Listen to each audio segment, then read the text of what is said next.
السلام عليكم ورحمة الله وبركاته وشانل كيني مام شرف وذله سو دواada asxaabteeda qaaliga ah meel kastoo dunida daafeeda ka joogtiin waa idin salaamay aad iyo aad ayaan idin jeclaa asxaabteeda qaaliga ah waxaan rabaa inaad barnaamijkan waa barnaamij ku xiiso geli doono haddii aad ka heshid subscribe dheh haddii aad channelkayga ku cusub tahay subscribe dheh like-na ii saar gambaleelka taabo comment-na ka bixi asxaabteeda qaaliga haddii aan idinkaga sheekeeyo waxaan idin hayaa maanta qiso ku dhacday hooyo Soomaaliyeed ayaan idin hayaa qiso ku dhacday oo run ah oo yani wax oo la iska dhahayo aysan ahayn sida runta aan ka hadlayo ee tahay Ilaahay uu og yahay waxaa dhacday asxaabteeda qaaliga ah gabar yar oo 15 sano jirto baa waxaa guursaday oday weyn oo adiga 60 jir camal ah bah kaleeto weyn bah kaleeto saddex bah oo waaweyn oo kaleeto ciyaalna leh oday asagoo wadanka qurbada ku maqan oo safar aado meeshaas wadamadaas ka soo shaqeysto ahay asxaabteeda qaaliga ah gabadha taa asaga waalid ugu aaday adeer guur mudan oo ahay waxaa dhacday in gabadhii female-kii oo asaga gabdhihiisii waaweynaa iyo wiilashiisii iyo guri ay ku wada nool yihiin in gabadhii la keen dhinac laga keeno oo la yiraahdo haye maadaama aniga aan wadanka ka maqanahay dadkan la joog waxaan rabaa dadka inaan la joogtid bis waxaa dhacday gabadhii gurigii haddii la guursaday arooska kadib wuu baxay odagii walacay noqotay gabadhii wax ku daryeelay ma lahan uurkii oo ku rafaaday albaabkii laga xiranayaa guriga waa laga xiranayaa canjeerada waa lee dib waa laga tirinayaa waa la iska ilaalinaa qolday galmaaqta waxaa leeyahay haye tuugada waa iska ilaalisay eedi xadin haye albaabka laga bixinayaa albaabkii garaace waa iska ooyne waa iska fuure meeshii ku ooyne wax ka furay mal albaabkii adiga gabadhii waxaa dhacday sidaas u ahayd gabar waxay ahayd markii odayga soo guursanay gabar maasha Allah oo buuran oo qurxoon oo cadaan badan maasha Allah ay ahayd waxaa dhacday gabadhii in muddo kadib odagii uu yimaado ay ayadii umul noqotay rafaadkaasna u dheeriyahay uma sheego karto gabadhu waa gabar yar wax xishoonaysa ma dhigi karto wax tilaada hadaan dhaho oo ninka u sheego oo saas wax leema siiyo baahiya laygu dil waa lay rafaad saas lay galay hadaan dhaho ama inta cid u sheego bari asagana waa ninkaas baxaye ama inta cid u sheego ay hadana ay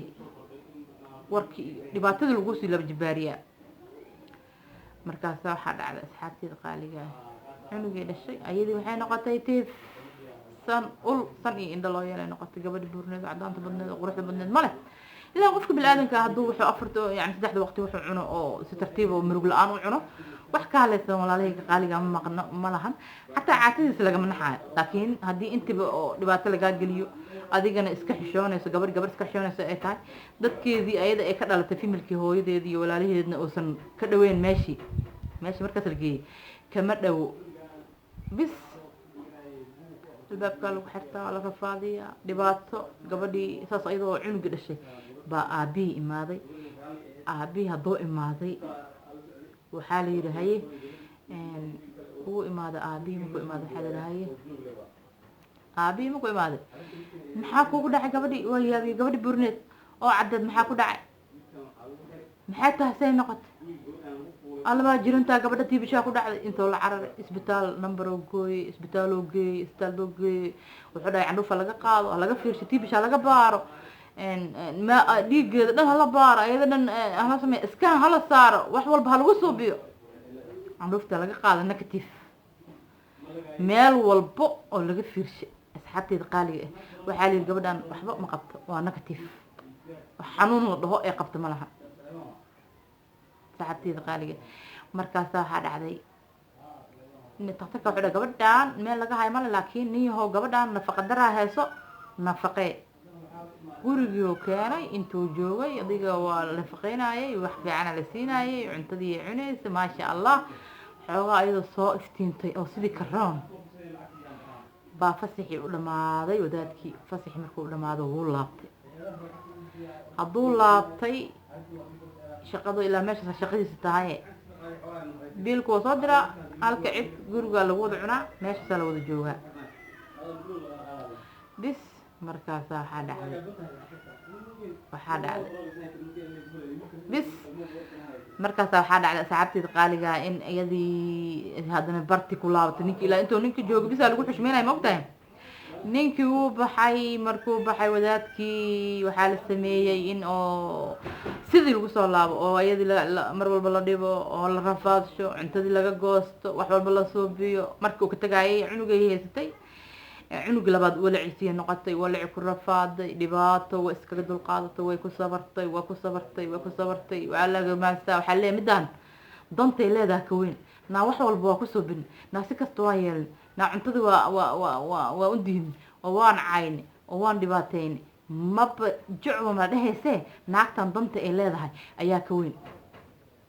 ayadana dan kale ma aysan lahayn maadaama odagaan lagu daray adeerkeeda ilmihii ay dhashay ilmaheeda meesha ay yaalaan caloosheeda yaa banaanka taala meel aan kaga aado ama kaga taga ma lahanay tiri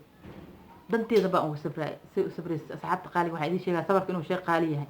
ninkii sabraa sidkiisa la maasha la yiri waxaa dhacday in gabadhiisas loo rafaaday da-dii koowaad taas ku dhashay rafaad da-dii labaad rafaad ku dhashay da-dii saddexaad rafaad ku dhashay da-dii afraad markay dhashay ee afka furatay oo adkaysa waysa ilaa mogta ay ninka tiri saacan ku banoolaa kari aniga waa lay rafaadiyey intaasoo sanaan kaa qarinaay intaasoo cunugaan ku dhalay dhibaatadan maba ku jiri kariba dadkan ina ani waxayga biilkayga aniga aan kugu leeyahay aada gooni ii siinaysid ya ma ahane dadkan waa la noolaa waaye intaan la noolaa karo waa isku day inaan la noolaado intaan kaa qari karo waa kaa qari laakiin maanta qaris ma jiro waa iiga soo dhamaatay waxaan rabaa in aniga waxayga gooni iiga dhigtid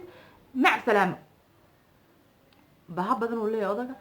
guriga marka filaha markaas guriga filada waa gabadha oo lagu gumeysanayo filadaas la wada degan yahay waxaa dhacday in magaaladii muddo kadib ay gabadhii gurigii maalmaha kamid ah wuxuu yiri fiiri hiblaayo haddaan dhinto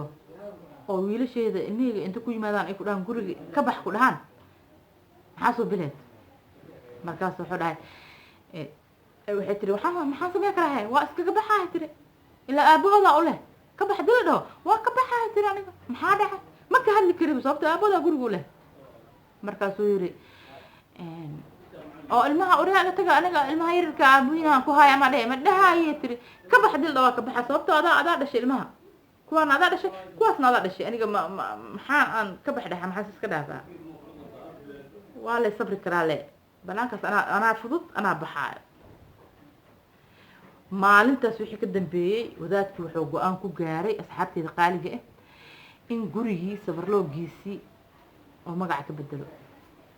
oo dadkii asaga oo ka dhashay dadkii ayada ay ka dhalatay ilmihiisii saddex qoys waa bahda afraad yarada ahayd saddex qoys oo bah waaweyn ah oo u wacay oo yiri haye kaalay isku imaada meesha xoolo lagu qal lagu duceystay oo yiri maanta waxaan idiin sheegayaa gurigan heblaaye hebel in sabaroogaas aan ku qoray oo ayada ay leedahay hadda maanta madaxa laabo hal cunug aan dhalo oo soo agstaagi karin nabsigii laga galay dhibaatadii sabarkii ay sabartay waxay ku heshay in guriga sabarloogiisa lagu qoro ayada ya ninkii sabraasad hela markii la dheema asxaabteeda qaaliga sabarloog guriga ayadaa lagu qoray ayadaa sidii hadda u degan tahay guriga lagu gumaysan jiray maanta ayadaa madax ka ah ya sabarloogina haysato gacanta laga saaray odagina waa nool yahay ma uusan dhiman laakiin hadduu dhinto oo madaxa maanta laabo ayadii ilmaheedaasa iska leh cid kaleeto oo la leh ma lahan ilmo badan oo ciidaan u dhalay odaga oo waaweyn bahyaalo waaweyn ah ya ayadii saasay taa lagama harin ayadii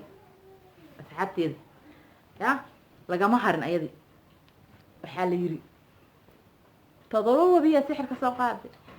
sixirayda waa sixirtay gurigina ma sixiray kula wareegtay afride maalin ilaahay keen habeen iyo maalin lagama haro